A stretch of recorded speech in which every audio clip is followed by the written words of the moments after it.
Hey everybody, it's Jason Blaha here, and today I thought during the fourth video of the day, because it's a non-training day for me, I would talk a little bit about my training because people are saying, Jason, what are you doing all these bodybuilding movements for in your training? And it's like, I'm not doing bodybuilding movements. So let me put on my +5 out of weaponsmithing, work on skilling up my crafting a little bit, and let's talk about this. Yes, this is going to be an argument of semantics, but it's a point that needs to be made clear. A bodybuilding movement, or a movement for bodybuilders, would be if at the end of my sets I reached up on camera and hit a front double bicep and went, oh, Mount Bicephus. See, that's a bodybuilding movement. Bodybuilding is a performing art. It is a competitive performing art. I am a strength athlete. Therefore, the movements I'm doing are called, anyone care to guess? The people are calling bodybuilding movements. What is the correct term in exercise science and training and programming? Anybody? Come on. They're called accessory movements. You guys knew this. They're called accessory movements. They're like, but you're doing arm work. I am doing compound movements for my biceps and compound movements for my triceps. Yes, it's arm work, but it's heavy compounds in which I am working my weakest links in my body, right? My arms are, in terms of overall development and overall strength, are weaker than the other muscles of my upper body, are they not? All right, my biceps and triceps, they're my weak links, and it's because I have long arms. All right, I have long arms, but I have a really big torso. I gain muscle easier on my chest and back. I gain muscle really easy on my chest and back. I mean, it's pretty obvious from my frame.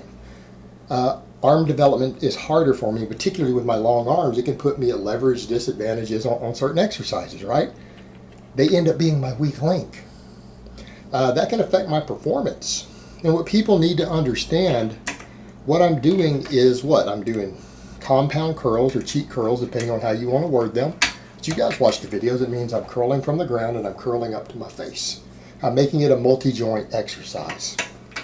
Why? So that it's a compound movement, because we know multi-joint exercises are superior for strength development, right? When we see studies on multi-joint exercises, if you build the same amount of muscle with an isolation movement versus a compound movement, a single joint versus a multi-joint, and then you test the strength, what is usually stronger? The same amount of muscle built with a multi-joint exercise tends to produce slightly better strength results when you even measure it in a machine. We know that. So therefore, I'm doing movements to make my biceps and triceps stronger. Are they going to grow from it? Of course they are. I mean, I'm doing rep work with moderately heavy weight as an extra back-off work after my big compounds. Same thing, triceps. What am I doing? I'm doing them with pulling them behind the head so that there's shoulder extension, so that it gets a deeper stretch. That's what I'm doing. It will improve my bench press. It will improve my pressing strength in general. The heavy curls will make me stronger at pull-ups and chin-ups, right? Because my biceps are possibly a weak link. So what I'm technically doing, will it build muscle? Of course it will. But building muscle doesn't make something a bodybuilding movement. Doing 5-rep sets on squats will build more muscle than curls will. Do we call that a bodybuilding movement just because it builds muscle? Does every athlete out there who adds in an extra exercise to get more volume for muscle groups to make them stronger, to improve their performance, does that make it a bodybuilding movement? No, bodybuilding would be if I'm doing it specifically to make me more impressive on a bodybuilding stage. If I was trying to make myself look better as the primary goal. In this case, would me having better arm development while I'm losing body fat make me look better from an aesthetic perspective? Objectively, of course it would. I need more arms and I need less fat if I wanted to look more aesthetic. So I don't think anyone's going to argue that point, that would definitely help me. But I'm also looking at it from the perspective of what you guys need to remember. What do you know about classic aesthetics? Even the bodybuilders look at. It's a sign of what's the normal muscle balance for a healthy athletic person. Someone who's really functional and athletic, an athlete's body, they're going to be proportionate. And if they have disproportionate muscle development, that's a possible weak link in their kinetic chain. That's a possible weak link in their performance. I mean, balanced musculature actually reduces injuries. And it can improve performance overall unless a certain muscle being too developed interferes directly with your sport. So ultimately, with a lot of that, what I'm actually doing, I'm doing what would be called accessory movements. You are doing exercises that are not the competitive lifts, that do not have a direct carryover to the competitive lifts in terms of motor patterns, because that would be assistance movements. In other words, bench press for a power lifter is a competitive movement. And it's known to be a competitive movement. Everyone knows bench press is a competitive movement, right? Used in various strength sports, in testing even for American football.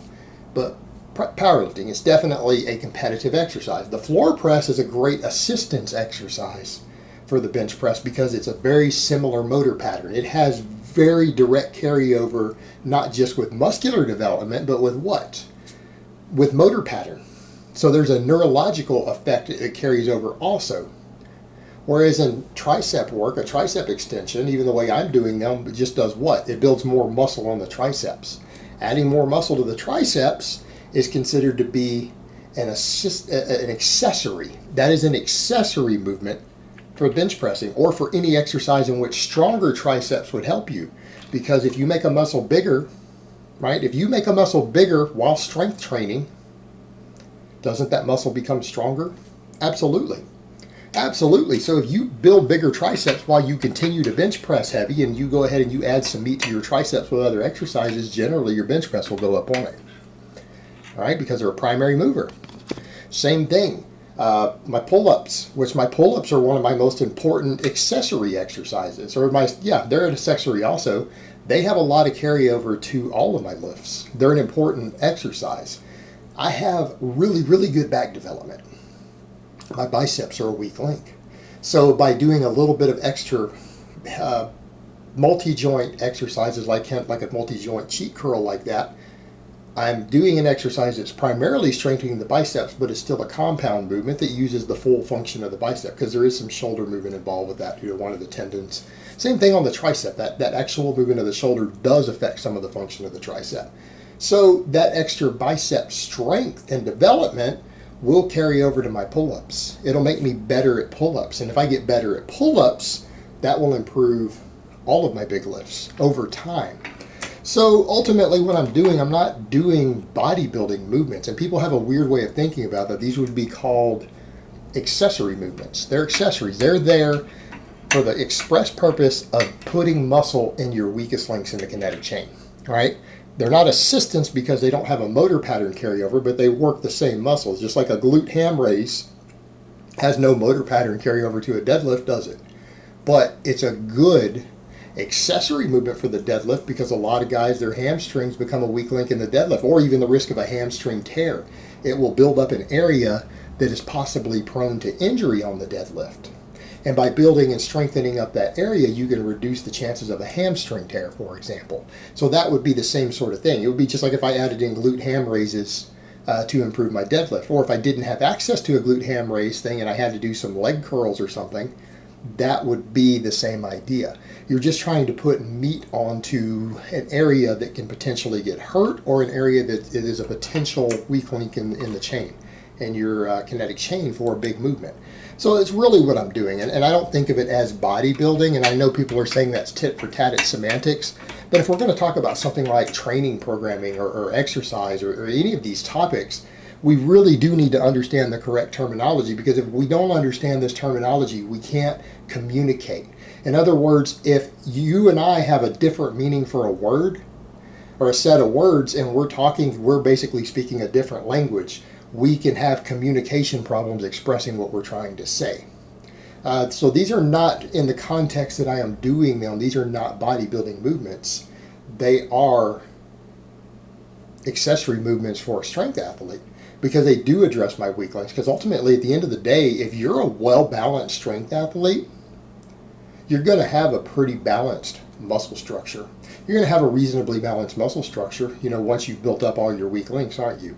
You're not necessarily going to look like a bodybuilder per se, but you're going to be reasonably well balanced for your frame and your structure. And I think that's something that people have to think about with this stuff when you're picking some of these exercises. But I want people to understand that I am absolutely not doing these as isolation movements. I am doing these still with the purpose of gaining strength in some of my muscles that are really my weakest muscles. They're my weakest links, and they could use a little bit of extra work. And at the end of the day, people need to realize I'm not doing that much of them. It's just a little bit added just to get a little more stimulation in. All right, guys, but that's really all I have to say on that today. I hope it's been informative, and I will talk to you guys next time.